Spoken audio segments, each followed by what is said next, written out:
తల్లి ఆవిడ విగ్రహం కూడా ఇక్కడ ప్రతిష్ఠించబడి ఉంది. మరి ఆ విశేషం కూడా మన ఎల్లారెడ్డి గారి మాటల్లో తెలుసుకుందాం. ఓం నమో వెంకటేశాయ. అయితే వకులామాత అంటే వాళ్ళ తల్లి. వాళ్ళ తల్లి ముందే స్వామివారికి నైవేద్యం చేస్తూ తల్లి చూస్తుండగానే తీసుకెళ్ళడం జరుగుతుంది. తిరుమల కూడా అలానే ఉంటుంది, ఇక్కడ కూడా అలానే సేము. అయితే చూసిన తర్వాత అతనికి నైవేద్యం పెట్టడం జరుగుతుంది.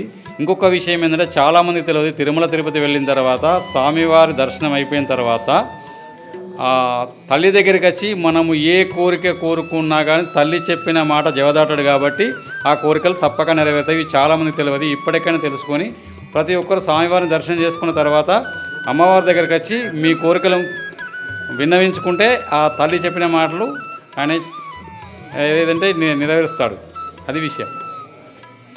చూశారు కదండి, తల్లి మాట జవదాటరు కాబట్టి ఏ పుత్రుడైనా, అందులో దేవుడైనా సరే తల్లి మాటకి కట్టుబడి ఉంటారు. అటు శ్రీరామచంద్రుల వారు కావచ్చు, ఇటు వెంకటేశ్వర స్వామి వారు కావచ్చు.